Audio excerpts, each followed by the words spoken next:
In June 411 BC, Athens fell into the hands of a self-proclaimed tyrannical group called the 400. They overthrew the democracy, but just 3 months later, a rebellion awakened the city. These events were not just a struggle for power, they were a lesson in freedom.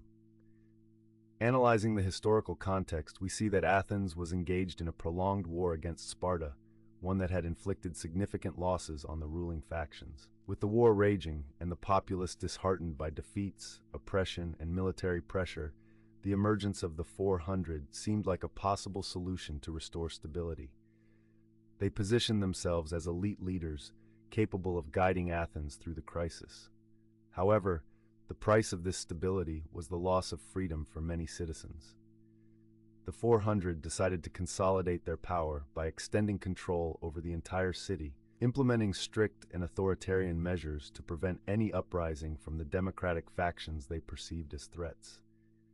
However, by excluding traditional democratic ideas and enacting harsh policies, the 400 not only eroded the public's trust in the government, but also left deep scars on their loyalty and hope for the future.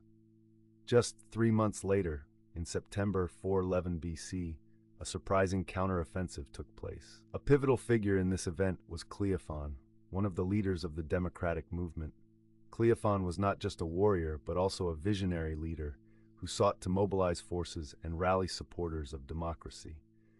The years of struggle to reclaim democracy were pent up in Cleophon and others, clearly visible in their speeches as they called for restoring power to the people.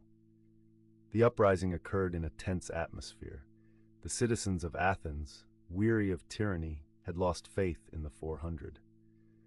Cleophon and his allies were determined to overthrow this regime, aiming not only to restore democracy, but also to reclaim the pride and honor of the city.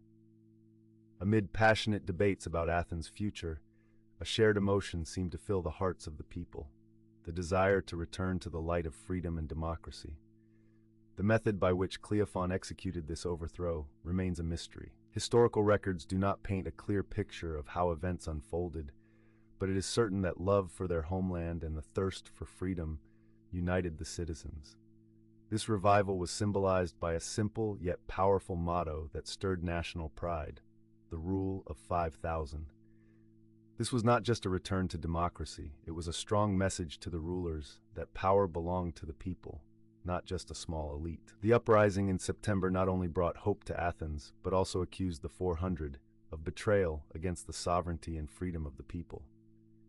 This event highlighted the darker side of power, where leaders, despite noble intentions, left severe ramifications for both governance and the citizenry.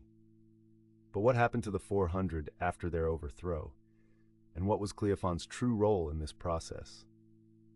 The events in Athens opened a new chapter for ancient Greek politics, but also plunged them into internal strife and political instability in the years that followed. The fate of Cleophon and his role in the revival of democracy in Athens remains a story yet to be fully told. Let us wait and explore further the untold histories, the missing pieces in the broader picture of ancient Athenian democracy. Why was this crisis so pivotal, and would the people of Athens truly find the light they longed for in democracy? Although the nuances and details remain a mystery, Athens' greatest asset was its yearning for freedom, something far more valuable in the ceaseless struggle between power and the people. The events of June and September 411 BC were not just timestamps.